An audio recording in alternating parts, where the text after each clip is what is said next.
Alrighty, folks, what's going on? This is Matt here for Dark One Likes Thinking Gamers, the fusion of Linux technology and gaming, and we are looking at a person I've reacted to before. I'm not going to try and pronounce his name because I butcher names that I cannot enunciate well anyway, because English is hard. I don't know what to say. I'm a northern boy. Anyway, what it really boils down to is he talked about using Linux prior, the video specifically.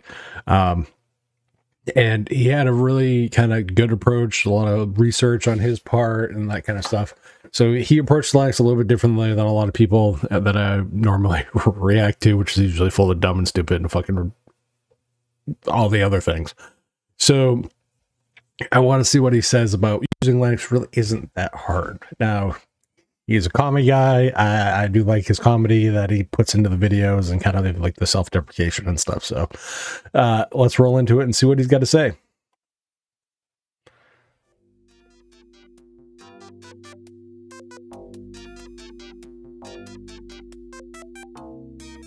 You know what you did.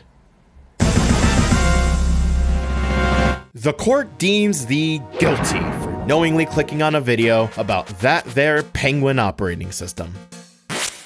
Maybe you heard about that Steam Deck thing and wanted to know how it worked. Or you've finally gotten painfully aware to all the data Microsoft is pulling from your computer through Windows 11. Or maybe can't even upgrade at all because of their completely arbitrary system requirements. Or maybe, just maybe, you like to learn about other operating systems for the lulz. It's a Unix. Silicon graphics computers. If you fall into any of these camps, congratulations! You've come to exactly the right or wrong place. Hi, I'm Asong. I'm a PC gamer, retro enthusiast, a professional video editor, and honorary Fat Albert of the internet. And I run... So the comedy and the spoof and the quality of the editing and stuff is exactly why I like this guy. And I can, it doesn't come from he's not coming from a place of like authoritative knowledge like a lot of the bigger Linux YouTubers. And, you know, we'll leave it at that and who I really, really dislike because that's the position they take. So I do love the self-deprecating humor too. I run this entire YouTube channel from and exclusively on Linux. Good. Who just won't know when to shut the fuck up about it. Linux? I thought you couldn't even play anything on Linux. And I use Linux. Linux standardization, Linux anyways. Linux YouTuber now. I use Linux, who runs Linux desktop. From the Linux side of things, the Linux side, Linux gaming user base on Linux. The Linux client, Linux gaming, the Linux diehards, and then, around Linux gaming Linux numbers, the Linux numbers, Linux numbers, Mason. What do they mean? Don't know anything about any Linux numbers. Yep. That's me.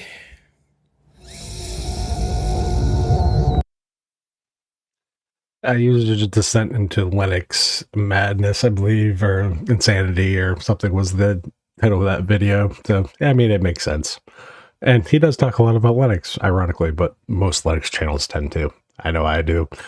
Then again, I also talked a lot about the Steam Deck specifically for a while by doing reaction reviews to that. So, you know, it's all relative. Obviously, channels are going to have their topics, their niches, their overall things that they are known for or do. So it makes sense. I'm sorry. Categorically speaking, many of the people that subscribe to this weirdly irritating corner came from that time I fully transitioned to Linux. Its own little coming out party in video flavor. And I'm not kidding, my entire workflow, from gaming to recording said games, conceptualizing, writing, editing, modding, modeling, and everything else is done from this very machine, which has been comfortably running the same distro of Linux for about 2.5 years now. Man, look at all that dust. That already beats the pants out of the consistent lifespan of any of my Windows installs. I do love the fact that he's doesn't mention the distro, just kind of runs by. Use what works for you, bud. Like I know for me, I don't do distro recommendations. That's why I don't do distro reviews, because like the way reviews to me should be done are not the way people do them. Firing up a VM or firing up, a live environment for an hour, it's kind of a first impression. That's how a lot of reviews are done. And I think that's a shoddy way of actually reviewing, because reviewing requires you to actually use the damn thing, and a lot of people won't actually use the damn thing. So that's why I don't do distro reviews. So I can appreciate just kind of not saying that the distros don't matter, but just saying, like, I use Linux. The distro that I use and choose doesn't really matter. And just moving on, it's Linux. So I can appreciate that. Installs. But with all of the advancements being made in the free space, no, not that one, I found it was entirely doable to switch all of my habits over. And quite easily, too. But there are a lot of misconceptions floating around about the Linux experience. Some of which maybe were valid at one point in time, maybe, but simply aren't anymore. And others that I think are just misunderstandings being blown up to a whole different level. And not just on the internet at large, but also my literal thousands of comments on my last video about me daily driving Linux. I've seen a lot of dubious people given the wrong impression about Linux at some point or another. And let me be the first to say, yeah, I hear you. You know when they say that you should use the system that's built right for you? That's kind of the whole reason I'm making this. Because regardless of what I say about either or operating system, that still holds entirely true. I can't stress enough that you should use what works best for you, whether that be Windows, Mac, your phone, or a Chromebook. Stadia? What? There's no need to reinvent the wheel on everything, no matter what the smart fridges or internet-connected light bulbs of the world are trying to market to you. However, what some people don't know is that it's entirely possible that Linux might be built for you. You just don't know it yet. Or, more accurately, you just aren't sure how to get the most use out of it. And that's what this new series is all about, breaking things down point by point to make the Linux experience more palatable to the fence-sitters who might want to or have the time to switch, but aren't sure about it. We were all there before, trust me. Now, just so you know. Well, that's the thing. We were all there with Windows. We were all there with Mac OS, Android, iOS, insert distros and OSs here. Applications are the same way. I know some Office warriors who they're kung fu with macros and like Office and shit. Boggles my mind on how the hell they can do some of the stuff they do in Office. So like, as far as like Microsoft Office. So like, I get it. Like we're all beginners. Some of us seek the knowledge a little more. Some of us dig a little deeper to improve our workflow for, variety of different reasons. So I think he's coming at it from the right point of view that we are all noobs essentially at some point. Doesn't matter when or where or how old you are, etc. We are all noobs at some point. Whether or not we stay noobs, that's where the choice becomes. Do you grow? Do you move? Do you grow? Do you learn? Do you grow? Do you gain wisdom? Do you grow? Do you, that's kind of your choice. So, again, totally don't have anything disparaging, yelling, screaming to say so far for his takes, as it were, as it relates to that. This isn't going to be covering everything in scientific, pixel-peeping, dude, where's my car levels of scrutiny. It's all coming from my own personal experiences and how I've made the experience work for me personally. So I'm going to be mainly talking at a conceptual level, meaning unless I mention something specifically by name, you can take the idea and apply it to whatever it is that you end up using. because that's usually how Linux works. A lot of things are going to be pretty similar, just with a different coat of paint on. Besides, if you ever want a more detailed smart person analysis on something in particular, there's a lot more knowledgeable people out there on the internet that have already covered things in greater depth than I ever could. Wait, how the fuck did that get there?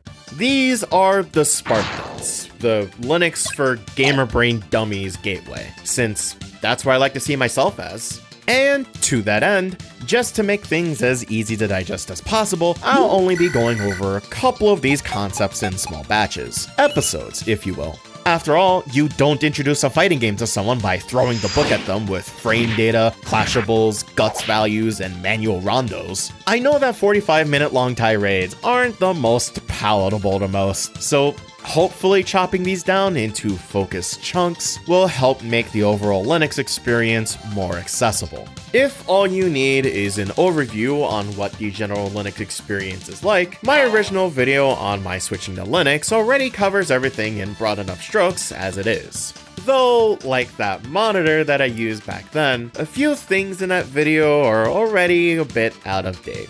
Yes, even just a year after the fact. That's just how quickly the Linux ecosystem has been evolving. Or I just got some things wrong, or there are other sections that I could have phrased myself better in. Wait, you say there's no graphical disk management or disk management.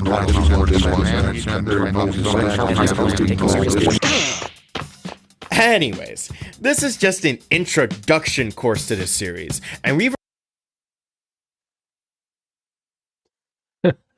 I do love the fact that he actually reads comments. Not a lot of people do. I generically read mine. I'm usually a smartass in mine. If you're going to be I've chased away trolls by out-trolling them. So, like, if you're going to try to give me shit, I'll trust me, I'll troll you.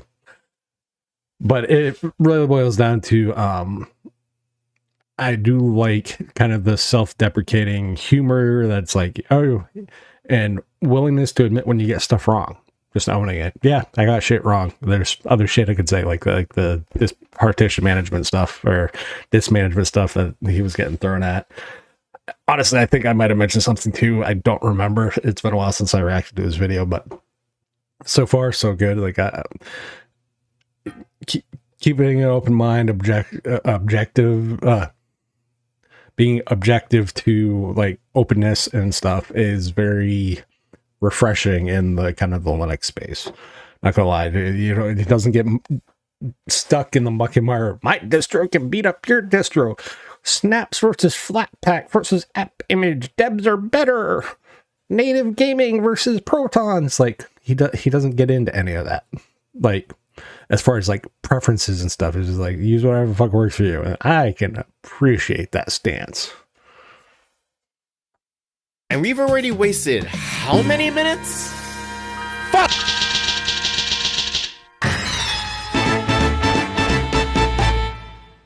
Anyways, the thing everyone starts at is probably the point where most people get scared away. What's a distro? Which one's right for me? And what's the best for gaming?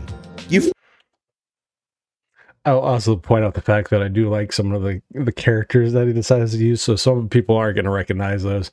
A couple of the female characters that he used was from the Tales of series, if I remember correctly. So, props, awesome. I do like that kind of little callback stuff. That's kind of cool.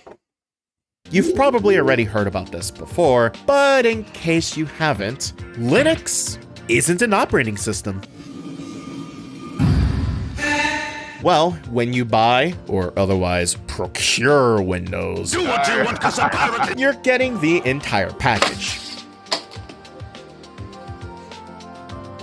That means the Windows kernel, the user interface, the apps it comes with, whatever services integrations that it's got bolted on, and everything else is all bundled into one big old blue box. It's convenient, sure, but that also means if you ever find that one thing you absolutely hate and want to get rid of, you can't. Not without getting hella jerry-rigged with your system anyways. Good luck doing that when you don't even know what parts are absolutely essential or not. And the things that Michael Balmersoft considers essential enough to make the system have a tantrum when they're removed is literally a giant meme these days. What's going on with the browser that will protect your privacy? But when someone other than me says Linux, that's just the core of the system.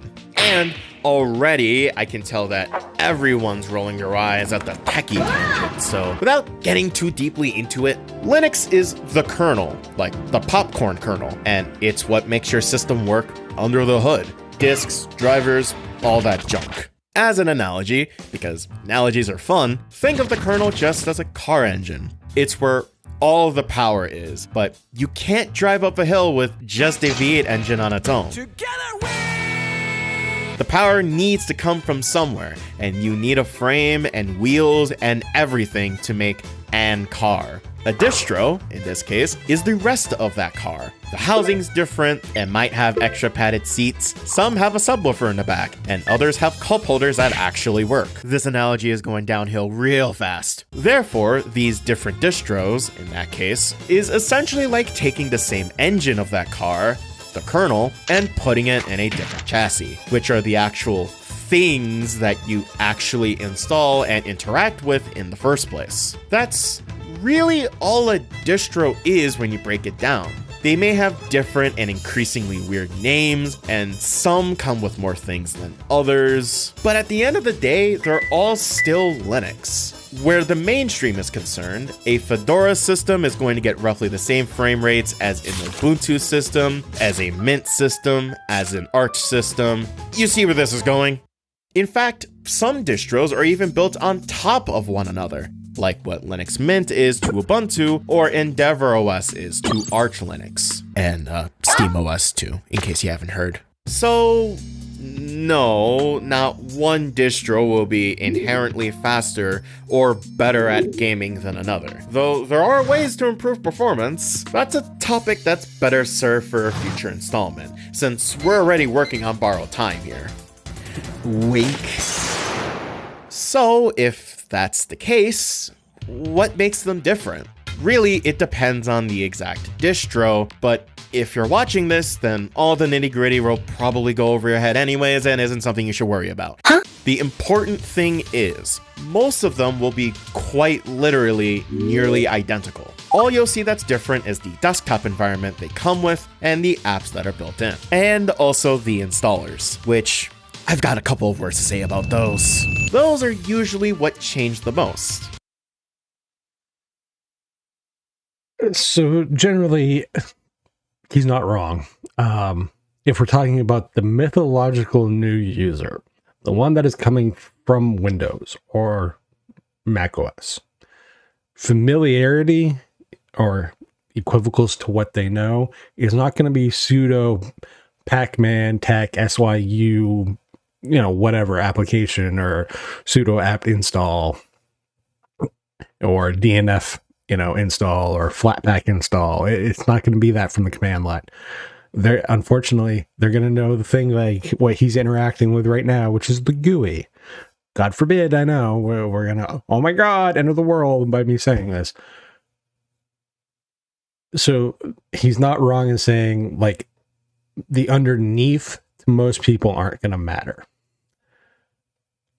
To an extent. Because sometimes the underneath sometimes does matter because it's like hardware, sometimes if you have newer hardware, you're going to need newer kernels. So then it's a distro choice. So yes and no. I've never agreed with like distros don't matter, or there's only 3 distros, or any of that kind of dumbass crap. But on the surface level, just talking strictly the column surface, that is like the pointy GUI portion, to a user that is coming from those systems, the underneath isn't going to matter. That aspect I tend to agree with for the most part. But from a technology point of view, most times, it does matter, because then you're getting into the more situational stuff that is very relative to the person and the user in and of itself. So that's where we as Linux users, that we, for the community aspect of it that we always talk about, where we should be helping people in their choices by not pushing our choices onto them. So if you don't like fucking snaps, as an example, but they need official support for insert application here, and it's a snap, I'm probably going to recommend Ubuntu, as that's the company that that's the distro that's developed for, et cetera, et cetera. Big deal. Like just because you personally don't like it doesn't mean shit. So this is where we get into the nitty gritty, personal choice, but yeah, it's not personal choice. The community likes to be jackasses sometimes and not be helpful because they want to push their choice as the right choice. And instead of providing clarification on options, but still presenting options, they just push their personal choice onto another user and telling the Windows noob that installs shit from the Windows Store or the App Store on Mac OS to go install Linux from scratch or go install Arch. If that's not the market they're in or the demo they're in, you're a fucking tool. Bluntly. So, while distros don't matter on the surface level to a surface level user, they do matter once you start getting into the nitty gritty of what that user needs. And you want to know a secret? These are all things that you can change out yourself. Another way to think about it is, yes, we're really going back to another episode of song analogies. Windows is a sandcastle. Whatever you do to it can easily be kicked over whenever micro Bill Gates off feels like it. Whereas a Linux system is like an actual house that's built up from the plot of land. The foundation, that is the kernel. And once you set it up to your liking, it'll just stay that way and you won't have to touch it again. Don't like the bundled apps your system comes with? Or is Firefox just too darn hipster for you? Just cut them. It's your thing. Do whatever suits your fancy. A lot of this is to say, at the end of it, your distro of choice isn't really going to affect anything. At least as a beginner user, where we're at now. The only exception to this is how packages and updates are handled. If you're coming from Windows, you're probably used to downloading apps by going to your browser of choice, not Edge, thank you Microsoft, going to Google to find that app, going to their site while making sure it isn't a dirty faker, finding where the fucking download button is because modern web design just kinda sucks, wait an eternity for the installer to download, then you click that installer, wait for Windows to Stop right there, criminal scum! and tell it to fuck off. You go through the stupid dumb wizard that always looks the same and asks you to sign away all your rights to complain if something breaks, and only then do you actually get the thing that you wanted all the way back at step 1. Oh, but I imagine you saying, why not use the Microsoft Store? And to that I say, have you used the Microsoft Store gender fluid viewer? Because that shit barely works. And even if it did, there's almost nothing on it. You know an app store sucks when, to this day, even the most knowledgeable sages in the computer tech wizardry school still do the whole browser song and dance number just to install Steam. But on Linux, all of that doesn't exist. What the Penguin offers instead is something we call a package manager. In words that even Lloyd Irving would understand, these package managers are basically if the MS Store actually fucking worked. If you're familiar with Apple's App Store or the Play Store on your Android phone, all of those just took the package manager model verbatim. It doesn't matter if it's called packages, debs, RPMs, flatpaks, snaps, PKGs, or whatever. For now, just note that whenever people say these things, they're talking about apps. These distros do tend to package the same apps, but it's kind of like how Samsung phones come with their own Galaxy Store, despite more or less having some of the same apps. Just with a lot less royalties involved and a bit less spite. Yeah, that's what Linux distros do. They're all optimized slightly differently for their specific spin of Linux. But why?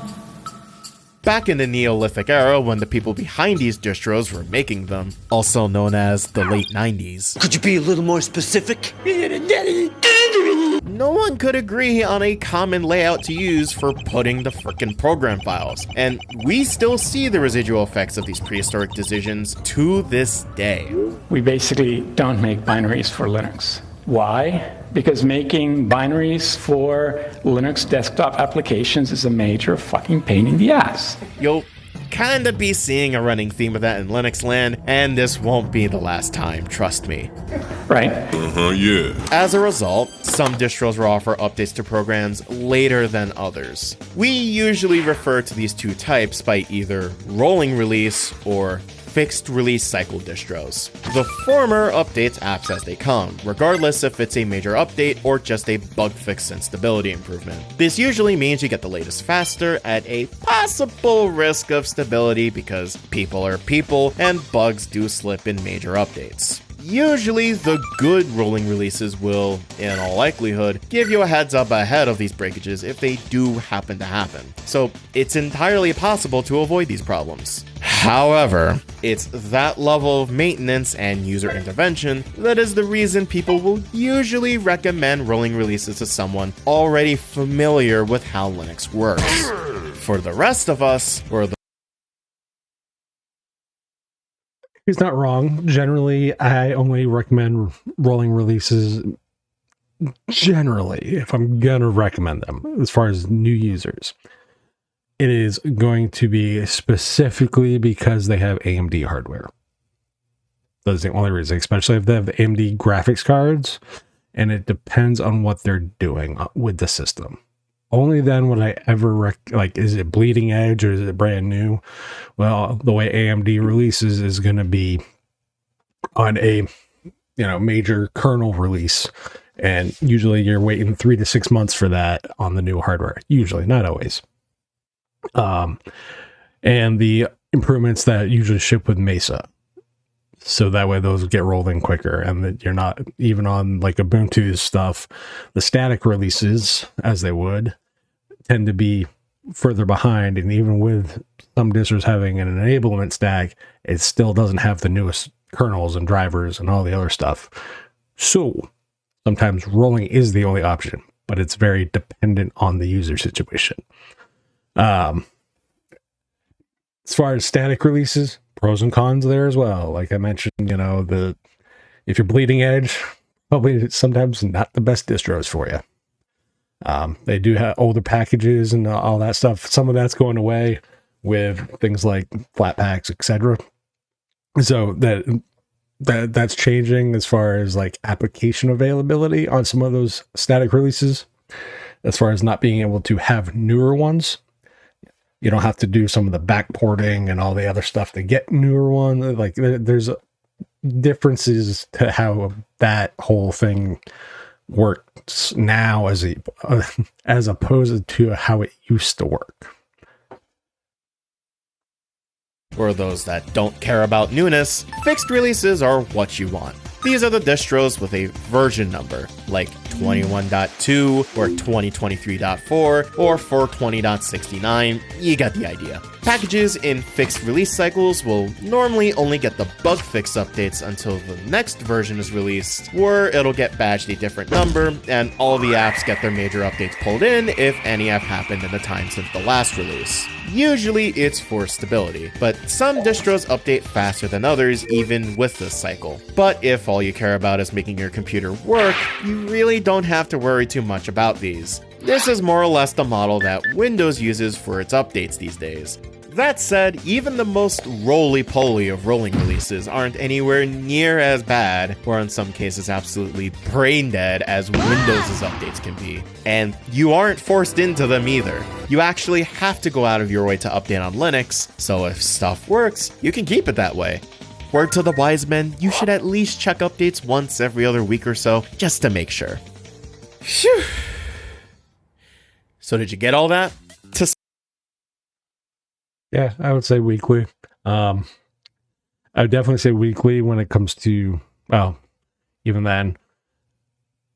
Personally, I would recommend only weekly for Arch distros or rolling distros.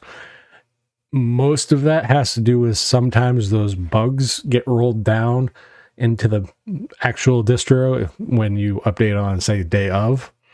And sometimes that's when the breakage happens. I will also say that for people that love the AUR, I love the AUR, but guess what? If you install a lot of shit from the AUR, that tends to cause a lot of breakages too. Just saying. But yeah, no, I say weekly is probably a good recommendation, because sometimes with those bugs, that will usually potentially break your system, they get kind of ironed out in the course of that time. So I think that's solid advice regardless of distro. Even rolling.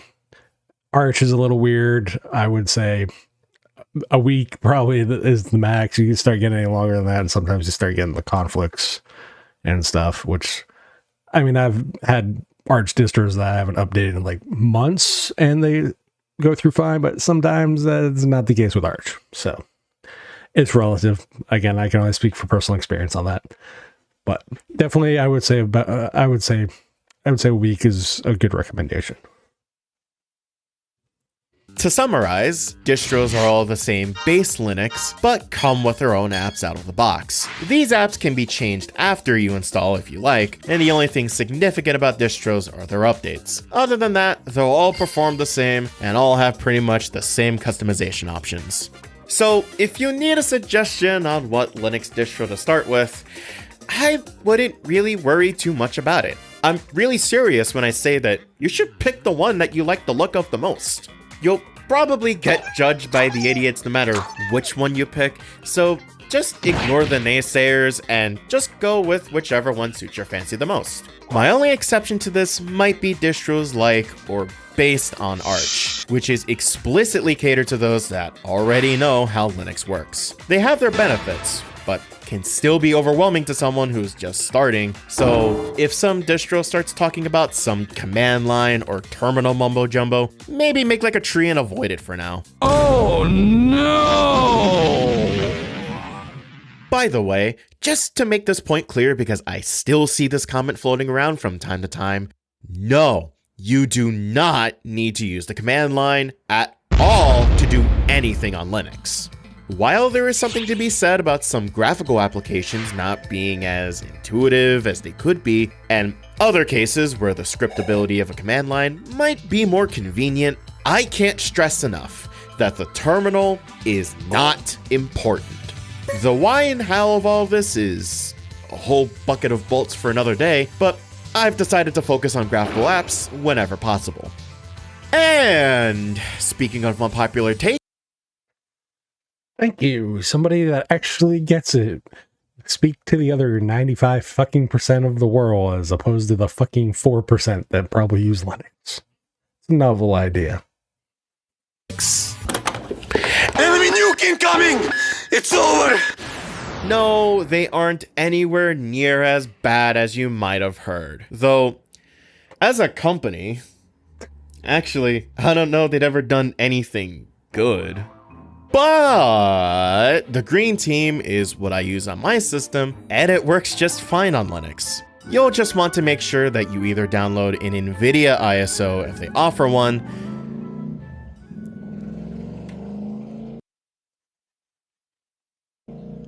Okay, what the hell is with the green biker dude team coming out there? God damn it.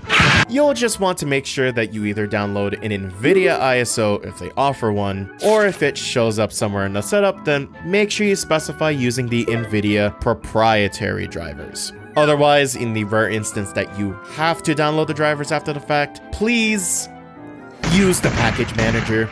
As a general rule of thumb, most things will just work with the Linux kernel out of the box. But if you ever need a driver installed after the fact, like with Nvidia, your distro will have an installer package. So promise me you won't go to their website, alright? Alright.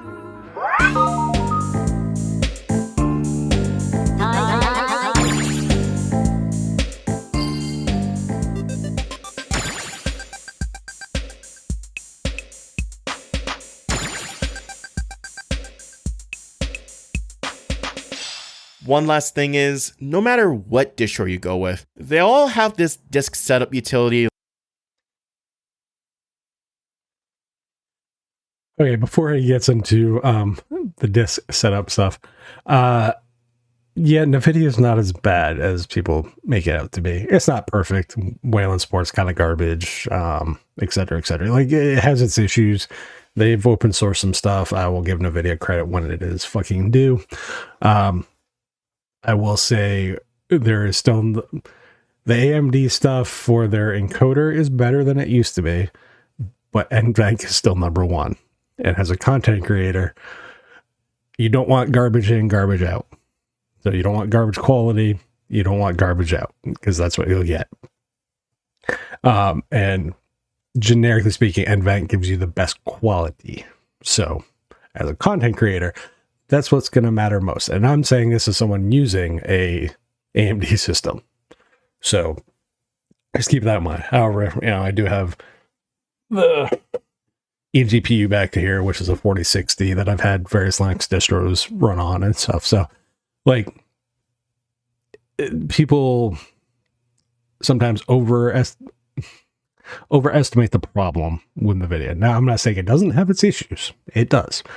Every piece of technology does. It can't account for every piece of combo of tech. It's just reality. So, is the NVIDIA the evil empire? They're pretty damn close, to be brutally honest. But again, use case kind of matters. And I will still say that performance-wise, AMD has cut the gap quite good, but it's still there. So they still have a bit of a way to catch up. Now, if you're looking for an out-of-the-box experience, generally, I'm still going to recommend AMD, depending on how new your shit is. Released last month, probably not going to be the best experience on Linux, just saying. NVIDIA, generally, pretty good day one support. As far as them, how long they support their stuff, that's a different story. A lot of stuff falls back into the, I think it's the 340 driver, or whatever their legacy driver is now. So do keep that in mind. Like what the Windows installer uses. And this is the first of what I'm sure are many more parts to come. The inaugural installment of Song Bitches About a Thing. These disk screens. Oh my god, these disk screens. The biggest problem I have is that the installers will provide two presets. One to clear the whole disk, and the other to preserve a Windows install. That's fine, but just two options? And it's a fixed configuration too, not even the best one either. If you want to use anything different, then most of these will just toss you this screen. Like it's taking a page from Tales of Berseria's book of, don't like it? Fine, do it yourself. And now it's the complete other direction. Training wheels. I will still say Tales of Berseria is one of the best Tales of games, and I do love the fact that he is showing the Mega Man Legends game for PS1. Props. As far as the installers, yeah, generically, I think while, yes, I understand what he's going to probably be saying, most people only need those two options. They're either going to install alongside Windows or insert other OS if it's Mac OS or whatever. And they're either going to wipe the entire OS. That's all really the options you need. So I don't know where he's going to go with this. So I'm kind of waiting to see what he's going to say. But like most users, those are really the only two options they need for that. Now, sometimes what I will say is the default selection on drives is not the right drive. I know I've accidentally installed on like secondary drives and stuff before, not paying attention to the drop down in the top to see if it's like SDB, SDA, one of those things, and you're just like, next, and like, oh shit, I just nuked, the drive I didn't want to fucking nuke. So there's improvements there that could be made, definitely, but let's see what else he's got to say about the installers. have left the area, and it expects you to know exactly what you're doing. Bit math and all. If you know, then you know, and that's fine. If you don't, or you're me and forget how the boot partition works, for instance, then it's just a mess. Oh, this isn't the right way it should be done. Why tell me that after I've set all the space together? Now I've got to clear the thing and start all over. I think if we're going to be having these screens in these first-time installers, shouldn't there be a space in this window with some guidelines? Like, have a basic list of minimum required partitions here. It looks like there's even space for it. Have something here that tells the user what types of parts they need at what sizes. Maybe for different kinds of installs, like a basic fill, a split root and home, encryption. Maybe read the amount of RAM the system's running on and suggest a swap partition or swap file size. And if you don't want them to use this menu, that's fine. Then maybe provide a preset to split the drive space between root and home. Like, reserve 25 to 50% of this disk for the system and the rest for the user. I know this screen is for advanced users, but there's a difference between baby dumb handholding and the Mishima style toss off a cliff and have them climb out themselves method of learning. I can tell you, the last thing anyone wants to do when setting up their PC for the first time or 14th time is math. Ironically enough, you want to know the best one of these installers that I've seen? Fedora's. Yes, the distro with the most businessy, elitist meme-wearing baggage actually does a better job of guiding the user in good disk partitioning practices than most user-friendly Linuxes. So, congrats, I guess? Oh, and Pop! OS is pretty good too, though I had to take away points for still making you use a separate application to make the actual partitions, so... But hey, at least these installers look way more modern than the ones that Windows has used for literally close to 20 years now. And they don't have pestering Balmersoft integration either. Imagine that! Anyways, I would highly recommend making what's called a separate home partition.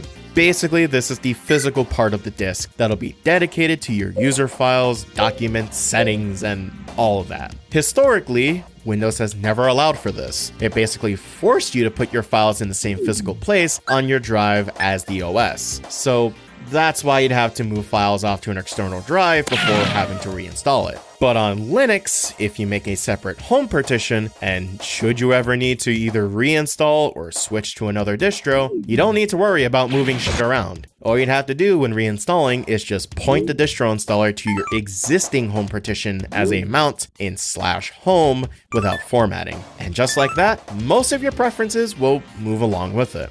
Ain't that magical? Note that this mostly applies to the desktop settings and apps. It's fairly easy to remember though, since these are usually any files you consciously edited that requires admin privileges, or root. Yeah, we use a lot of tree metaphors here, get used to that. And that's it. You already have a desktop set up just like that. So I get what he's saying. I was waiting to let him finish because I figured he was going to talk about the separate home and root partitions. Most users aren't going to care. Again, the way I look at people coming over and that partitioning is not something they're going to do. They have a Windows or a Mac mentality, next. And that's all they're going to do. Like, we are a very niche audience. And so, like, I get what he's saying. And I get that he understands, like, the advanced options are the advanced options. And I also do tend to agree that the archaic kind of talking nature that goes into understanding setting up a boot sequence in Linux and the OS and that stuff for Linux is archaic, to say the least. And it is like dense to figure out until you've done it a few times. So I get what he's saying by having, like, you know, hey, do this, hey, do this, hey, do this. And I think in an installer, that's fine. And incorporating that into the installer.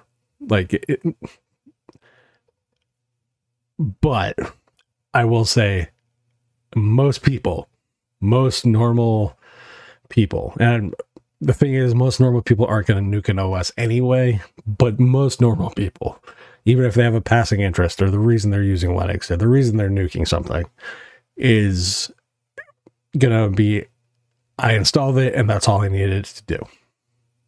They're not going to worry about separate home partitions. They're not going to think that fucking far ahead with their technology. People view tech as tools, like it's for a job, and that's all they're going to ever view it as. So, again, I get what you're saying. And for me personally, I don't do it, but I understand why people do. But then again, I also use ButterFS, whatever you want to call it. Because generically my distro of choice tends to be Garuda, and that's the one it ships with. So I have snapshots and all that stuff automatically. So if there's an issue, there's something blows up, just roll back to a different snapshot. But I get, again, what you're saying. And yes, there should be a little more clarification in how to set up the boot sequence in Linux for that stuff. How big the EFI partition should be, et cetera, et cetera. I get all that, and I get what you're saying. I just disagree that people that are new users, the mythological new users that are coming from that prior platform, are even going to give two shits about that. Because even if they are installing Windows, they're just going to know delete, format, and let Windows do its thing. That's the most they're going to know. So I will say the partitioner is more thorough than the one in Windows. At least the Linux one can read NTFS. The only one Microsoft can read is NTFS, FAT, FAT32, FAT16, and XFAT. Like, there might be a few more in there that I can read, but it's pretty limited on what it can actually do. Like that. From there, just go nuts. Start poking around your desktop, see what options you can change. Maybe look through the App Store to find other stuff. You're off Tutorial Island, and now the world's your oyster. But of course, things are only just starting for this sub-series. I have more of these planned, so be sure to check back often. In the meantime, you can always subscribe if you're interested in game retrospectives and video essays, and whatever other nonsense that I come up with. And if this helped you at all, or at least kept your brain awake for the past however many minutes, I'd love to hear your thoughts in the box down below. Engagement, Ko-Fi, and yada yada. I think you get the gist by now. With all of that said, remember to show some love to the people around you, even if you disagree with them. And thanks for watching.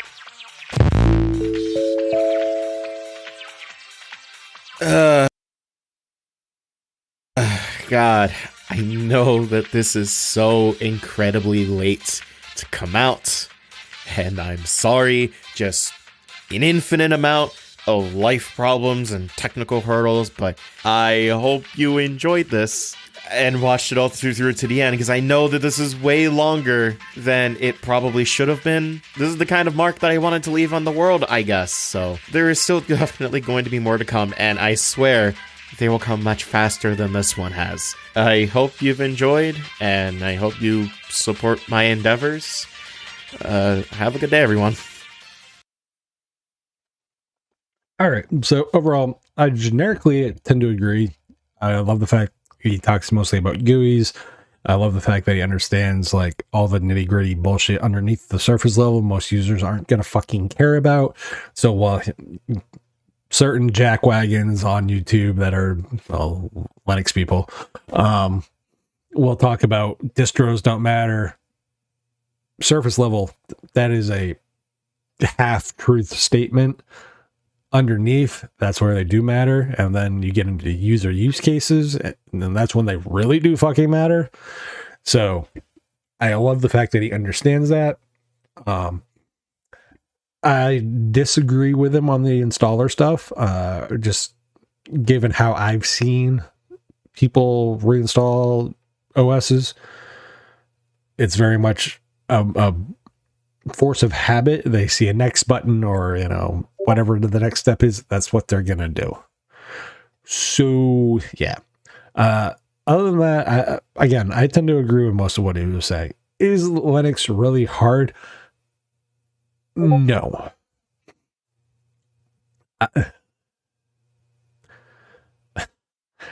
Is Linux really hard? No. What I will say is it's definitely not for everybody, but neither is macOS or Windows. Again, it's about the right tool for the job. And sometimes it depends on pragmatism. Sometimes it depends on philosophical reasons for some people. For me, I'm a pragmatist, and it's just the best tool for the job. There is a bit of philosophical middle finger, fuck you, Microsoft kind of stuff in there, and fuck you, Apple, when it comes to some of the telemetry and ads and all the other bullshit that get rolled into an OS as I sit here and stare at a Windows 11 machine off to the side here. So, like, there's different use cases and reasons and compromises. We all have them. So, is Linux hard? No. Does Linux require learning? Just like if you went to Mac from Windows and you never fucking touched a Mac? The answer is going to be yes. It requires relearning and rethinking how you do things. And understanding that what might have been available on Mac or on Windows might not be available on Mac. So I always find it funny that Linux gets lambasted for not having X application or Y application, but those applications are available on fucking Mac, and it doesn't get the same flack. You put the irony to people when they talk about that, and it's funny. Go tell a Mac user to go install a 32-bit game from Steam and see how well that works. Why do you think Valve doesn't, like Proton, it's not available for fucking Mac? Like from Valve directly, there's projects to, get Proton working on Macs, and then Apple had to essentially make their own version of Proton to get people to actually fucking play video games on Mac, and it's not just because of the fucking M1 chip or M2 or M3, wherever the fuck they're at now.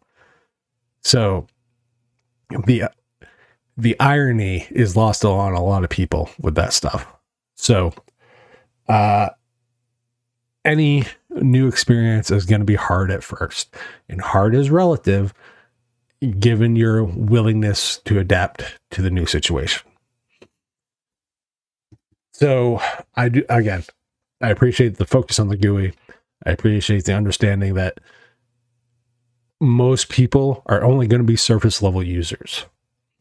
And that's why I like this guy's approach. And the self-deprecating humor is funny as fuck too. So I love the calls and Tales of Berseria, Mega Man Legends, etc. So props, keep up the good work, bud. I hope to see more from you. So other than that, you guys know what to do. And you got on Patreon. All that crap is down below, and I will catch you guys on the flip. Peace.